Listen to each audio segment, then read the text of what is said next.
लालू का कोई जोड़ नहीं है और लालू की हैसियत ये है कि वो अध्यक्ष रहें या न रहें, उनका जो रुतबा है, उनका जो पब्लिक के साथ कनेक्ट है, वो तो हमेशा कायम रहेगा और वो सब पर भारी पड़ेगा। उन्हीं के नाम पर पार्टी चलती है, उन्हीं के नाम पर वोट मिलता है, इसलिए स्वाभाविक है कि वो अध्यक्ष बने रहें। हालांकि ये परंपरा ठीक नहीं है, लोकतंत्र के लिहाज से इसको ठीक नहीं कहा जा सकता। क्षेत्रीय पार्टियां तो नेताओं के नाम पर ही चल रही हैं, एक तरह से कहिए कि प्राइवेट लिमिटेड कंपनी बन गई हैं वो। आरजेडी के जो निर्णय हैं उसमें तेजस्वी यादव भारी भी पड़ते हैं, तो फिर जब तेजस्वी यादव को सब कुछ दे दिया गया है तो फिर राष्ट्रीय अध्यक्ष की ताजपोशी में दिक्कत क्या है? लालू प्रसाद बनने में अभी समय लगेगा तेजस्वी को। अगर तेजस्वी यादव को अध्यक्ष बना दिया जाए तो उनकी बड़ी बेटी हैं मीसा भारती, उनके बड़े पुत्र हैं तेज प्रताप यादव, ये लोग क्या करेंगे ये कहना मुश्किल है। नमस्कार, आप लाइव बिहार देख रहे हैं। मैं हूं राजमोहन तिवारी। राष्ट्रीय जनता दल के अध्यक्ष के तौर पर लालू प्रसाद यादव ने एक बार फिर से नामांकन पत्र दाखिल किया है। आपको मालूम होगा 1997 में राष्ट्रीय जनता दल बनी थी, उसके बाद से लगातार लालू प्रसाद यादव आरजेडी के राष्ट्रीय अध्यक्ष रहे हैं और एक बार फिर बनने की रेस में आगे हैं, क्योंकि उनके विरोध में किसी और ने नामांकन नहीं किया। अब सवाल यह है कि जब पूरी कमान आरजेडी की तेजस्वी यादव के हाथों में दे दी गई है, लालू प्रसाद यादव जो कि अब काफी ज्यादा अस्वस्थ हैं, किडनी की बीमारी है, साथ साथ और कई बीमारियों से ग्रसित हैं, सिंगापुर जाने वाले हैं, ऐसे में आखिरकार लालू प्रसाद यादव को ही राष्ट्रीय अध्यक्ष क्यों बनना पड़ा? 12वीं बार राष्ट्रीय अध्यक्ष बनेंगे, इस पर बात करेंगे। वरिष्ठ पत्रकार प्रवीण बागी हमारे साथ है। 12वीं बार बनने जा रहे हैं लालू प्रसाद यादव राष्ट्रीय अध्यक्ष आरजेडी। आखिरकार ऐसा कौन सा कारण है कि बार बार उन्हीं को अध्यक्ष बनना पड़ रहा है? सबसे पहले तो लालू प्रसाद जी को एक बार फिर से बधाई अध्यक्ष बनने के लिए। और दूसरी बात यह है कि लालू प्रसाद जी में जो करिश्मा है और जो जनता को अपने साथ जोड़े रखने की क्षमता है, वो बाकी आरजेडी के किसी भी दूसरे नेता में नहीं है। हालांकि तेजस्वी धीरे धीरे डेवलप हो रहे हैं और इस दिशा में बहुत उन्होंने सफलता भी पाई है, मगर फिर भी लालू का कोई जोड़ नहीं है और लालू की हैसियत ये है कि वो अध्यक्ष रहें या न रहें, उनका जो रुतबा है, उनका जो पब्लिक के साथ कनेक्ट है, वो तो हमेशा कायम रहेगा और वो सब पर भारी पड़ेगा। और यही वजह है कि लालू के नाम पर वो पार्टी चल रही है। राजद पहचानी ही जाती है लालू यादव की पार्टी के रूप में। तो सबसे लोकप्रिय नेता हैं पार्टी के, सबसे मजबूत नेता हैं और उन्हीं के नाम पर पार्टी चलती है, उन्हीं के नाम पर वोट मिलता है, इसलिए स्वाभाविक है कि वो अध्यक्ष बने रहें। हालांकि ये परंपरा ठीक नहीं है, लोकतंत्र के लिहाज से इसको ठीक नहीं कहा जा सकता। दूसरे लोगों को भी मौका मिलना चाहिए, मगर क्षेत्रीय पार्टियों की एक कहिए कि अनिवार्य बीमारी हो गई है ये कि जो पार्टी बनाता है वही आजीवन अध्यक्ष रहता है। शिवसेना को भी आप देख सकते हैं, जब तक बाला साहब ठाकरे रहे वही अध्यक्ष रहे या सुप्रीमो कहे जाते रहे। कांग्रेस हालांकि नेशनल पार्टी है, मगर लंबे अरसे से उसमें भी परिवारवाद हावी रहा है। तो ये केसीआर की पार्टी है उधर तेलंगाना में, तो वहाँ भी परिवार का ही जलवा है उनकी पार्टी में। अकाली दल में भी परिवारवाद का जलवा है। समाजवादी पार्टी उत्तर प्रदेश में, मायावती, ममता बनर्जी, माने क्षेत्रीय पार्टियां तो नेताओं के नाम पर ही चल रही हैं, एक तरह से कहिए कि प्राइवेट लिमिटेड कंपनी बन गई हैं वो। तो ये लोकतंत्र की एक अनिवार्य बुराई बन गई है, मगर ये है कि उसके वजह से ताकत भी मिलती है, लोकतंत्र को ताकत भी मिलती है कि एक मजबूत नेता जो है उस इलाके में है और लोगों को अपने साथ जोड़े हुए है। तो इससे कई लाभ भी हैं, कई घाटा भी है। आपने सर कहा कि लालू के नाम पर ही वोट भी मिलता है, लेकिन कहीं ना कहीं 2020 के चुनाव में थोड़ा इससे इतर देखने को मिला था। आरजेडी के पोस्टरों से लालू प्रसाद यादव को और तेजस्वी यादव ने गायब कर दिया था, जिसको लेकर सवाल भी खूब उठे थे कि जंगल राज की याद ना आए इसलिए ऐसा किया गया। तो ये भी देखा जा रहा है कि आरजेडी के जो निर्णय हैं उसमें तेजस्वी यादव भारी भी पड़ते हैं। तो फिर जब तेजस्वी यादव को सब कुछ दे दिया गया है तो फिर राष्ट्रीय अध्यक्ष की ताजपोशी में दिक्कत क्या है?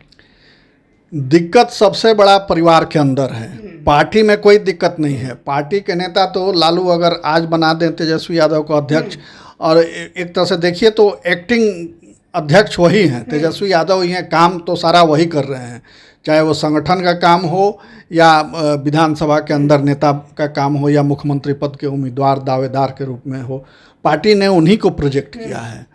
तो वो एक चेहरा है लालू, और उसी चेहरे का इस्तेमाल हो रहा है। अगर तेजस्वी यादव को अध्यक्ष बना दिया जाए तो उनकी बड़ी बेटी हैं मीसा भारती, उनके बड़े पुत्र हैं तेज प्रताप यादव, ये लोग क्या करेंगे ये कहना मुश्किल है। अभी ही ये बार बार चर्चा हो रही है कि तेजस्वी को इतना महत्व देने से बड़ी बेटी नाराज़ हैं, ये खबरें आ रही हैं। अब इसमें कितनी सच्चाई है हम नहीं बता सकते, मगर वो सीन में कहीं नहीं दिख रही हैं। तेज प्रताप यादव भी बीच बीच में रह करके जो बयान देते रहते हैं वो पार्टी के लिए घातक है। कभी अध्यक्ष प्रदेश अध्यक्ष के खिलाफ बोल देते हैं, कभी किसी दूसरे वजह से, यानी नकारात्मक वजहों से वो चर्चा में रहते हैं। तो ये स्थिति न बिगड़े और पार्टी एकजुट दिखे, इसलिए तेजस्वी यादव को अभी नहीं अध्यक्ष की बागडोर सौंप रहे हैं जैसा मुझे लगता है, मगर धीरे धीरे वो तेजस्वी को उसी स्थिति में ला रहे हैं। उसकी स्थिति पार्टी की मजबूत हो रही है, तेजस्वी यादव की पार्टी के अंदर संगठन पर उनकी पकड़ मजबूत है और उनकी फॉलोइंग भी है। यूथ उनके पीछे हैं, यूथ उनके साथ हैं, लोकप्रिय नेता के रूप में उभर रहे हैं तेजस्वी यादव। तो आज नहीं तो कल वही बनेंगे अध्यक्ष, इसमें कोई दो राय नहीं है। अब तो डिप्टी सीएम का भी कमान उनके हाथों में है, तो क्या लालू प्रसाद यादव, जैसा कि अभी देखने को मिल रहा है, नीतीश कुमार को दिल्ली में प्रमोट कर रहे हैं, तेजस्वी को बिहार में प्रमोट कर रहे हैं, तो क्या केवल और केवल ये है कि परिवार में टूट ना हो, या फिर ये भी है कि तेजस्वी बिहार में अपना पूरा पकड़ मजबूत करें, हम तब तक ये संभाले हुए हैं? देखिए, जो समझौता हुआ है लालू प्रसाद या राजद और जदयू में, वो संभवतः इसी शर्त पे हुआ है कि आप यहाँ उनकी ताजपोशी का, तेजस्वी यादव की ताजपोशी का यानी मुख्यमंत्री बनाने के लिए मार्ग प्रशस्त करेंगे।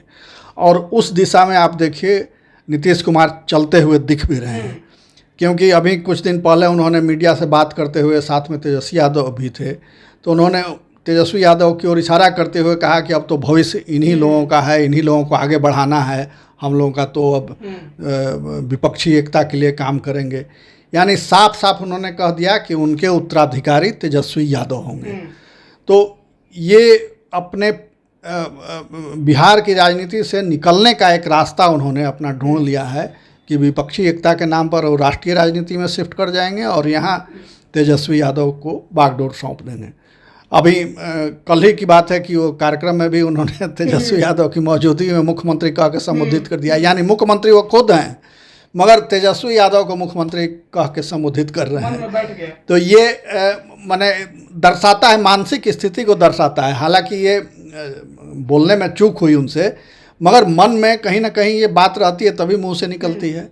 तो ये स्थिति साफ है उससे। तेजस्वी यादव लालू प्रसाद यादव की राह पे आगे बढ़ पाएंगे, क्योंकि जो जनता से कनेक्शन लालू प्रसाद यादव का था, उसी रास्ते पर तेजस्वी यादव बढ़ते दिखाई देते हैं। उसी तरह जनता के बीच पहुंच जाते हैं, कहीं भी खाने के लिए रुक जाते हैं, लोगों से मिलने के लिए पहुंच जाते हैं, राबड़ी आवास के बाहर रात में अचानक से लोगों से मिलने लगते हैं, समस्याएं सुनने लगते हैं। क्या देख कर लगता है कि तेजस्वी यादव बिल्कुल लालू प्रसाद यादव की तरह आगे बढ़ पाएंगे? लालू प्रसाद बनने में अभी समय लगेगा तेजस्वी को, क्योंकि लालू प्रसाद जब मुख्यमंत्री भी थे तो उनके आवास के दरवाजे बंद नहीं होते थे, लोग सीधे भीतर तक चले जाते थे और वो बैठे रहते थे आवास में, कोई भी जा कर के मिल लेता था उनसे, कोई रोक टोक नहीं थी, इतनी सुरक्षा नहीं थी। आज जितनी मुख्यमंत्री आवास के सामने सुरक्षा दिखती है वो तो सड़क ही बंद कर दी गई है। मुख्यमंत्री आवास के सामने की सड़क जो राबड़ी जी के मुख्यमंत्री रहते तक खुला हुआ था, लोग उधर माने उधर से आम ट्रैफिक होता था उस सड़क से, मगर नीतीश जी के आते वो बंद कर दिया गया है। तो सुरक्षा इतनी तगड़ी कर दी गई है कि आम आदमी तो छोड़ दीजिए, मंत्री और विधायक तक नहीं मिल सकते हैं, और नीतीश जी शायद परहेज भी करते हैं मिलने में। तो इसलिए दिक्कत होती है। मगर तेजस्वी धीरे धीरे मिल रहे हैं, हालांकि उनके दरवाजे बंद रहते हैं, कोई सिस्टम अभी भी नहीं बन पाया है कि आप मिलना चाहते हैं फ़ोन के अपॉइंटमेंट लिए और जाके मिल लिए। ये लालू के समय में भी नहीं था और अभी भी वो सिस्टम उनके यहाँ नहीं बन पाया है कि आप अपॉइंटमेंट लेकर टाइम तय करके और जाके मिल लें, क्योंकि वहाँ कौन क्या करेगा ये कहना मुश्किल है। कोई एक आदमी नहीं है जो सेतु का काम करे। तो तेजस्वी धीरे धीरे उस ओर बढ़ रहे हैं, वो खुद बाहर आके मिल लेते हैं, या कहीं जा भी रहे हैं रास्ते में लोगों ने या नौजवानों ने रुकने का इशारा किया, गाड़ी के सामने आ गए तो रुक के मिल करके बात करते हैं।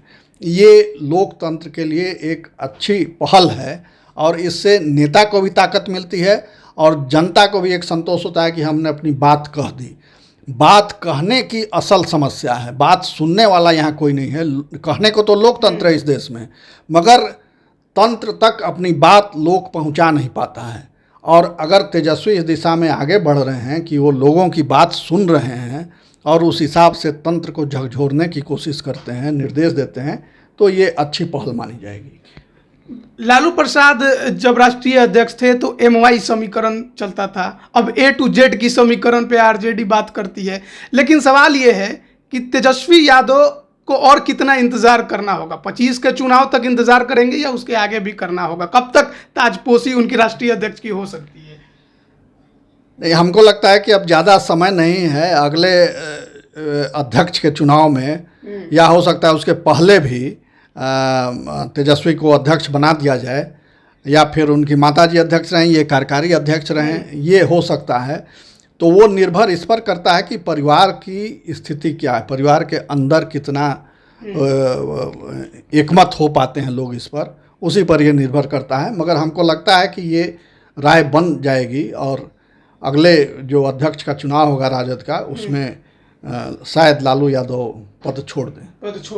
तो अगले जब RJD के राष्ट्रीय अध्यक्ष का चुनाव होगा तो हो सकता है कि तेजस्वी यादव की ताजपोशी हो जाए, लेकिन फिलहाल उनको इंतजार करना होगा। देखिए, बहुत पहले से RJD में इस बात को लेकर मांग चल रही है कि अब तेजस्वी के हाथों में पूरी कमान दे दी जाए। देखिए, काम करने को लेकर तो पूरी कमान पहले से दी गई है, लेकिन पद में अभी और इंतजार करना होगा। आज लालू प्रसाद यादव ने एक बार फिर से राष्ट्रीय अध्यक्ष के पद के लिए अपना नामांकन किया, किसी और ने नामांकन नहीं किया। ऐसे में निर्विरोध रूप से उनका चुना जाना तय है। 12वीं बार लालू प्रसाद यादव RJD की कमान संभालेंगे। जब से RJD बनी है 1997 से, तब से लगातार लालू प्रसाद यादव ही उसका पूरा कमान अपने हाथों में रखे हुए हैं। चाहे जेल में रहे हो, चाहे CM रहे हो, चाहे बाहर रहे हो, लेकिन हमेशा अभी अस्वस्थ है बावजूद राष्ट्रीय अध्यक्ष का उन्होंने नामांकन किया। और पीछे कारण यही है कि पारिवारिक एकता जो है वो बेहद जरूरी है, जो अभी थोड़ी कम है। तेज प्रताप यादव के बयान लगातार सुनने को मिल जाते हैं, किस प्रकार से RJD के प्रदेश अध्यक्ष को लेकर वो बयान दे देते थे। हालांकि जब से लालू प्रसाद यादव एक्टिव हुए हैं तब से तेज प्रताप यादव के भी बयान कम हो गए हैं। पिछले दिन तो जगदानंद सिंह के साथ में तस्वीरें भी आई थी RJD कार्यालय से। तो अब देखना होगा कि आखिरकार तेजस्वी को और कितना इंतजार करना होगा इस पद के लिए। फिलहाल लालू प्रसाद यादव एक बार फिर RJD के राष्ट्रीय अध्यक्ष बनने जा रहे हैं। आप बने रहिए लाइव बिहार के साथ, तमाम अपडेट हम आप तक पहुंचा रहे हैं। आप सभी का बहुत बहुत धन्यवाद। लाइव बिहार YouTube पर सब्सक्राइब और Facebook पर लाइक जरूर करें।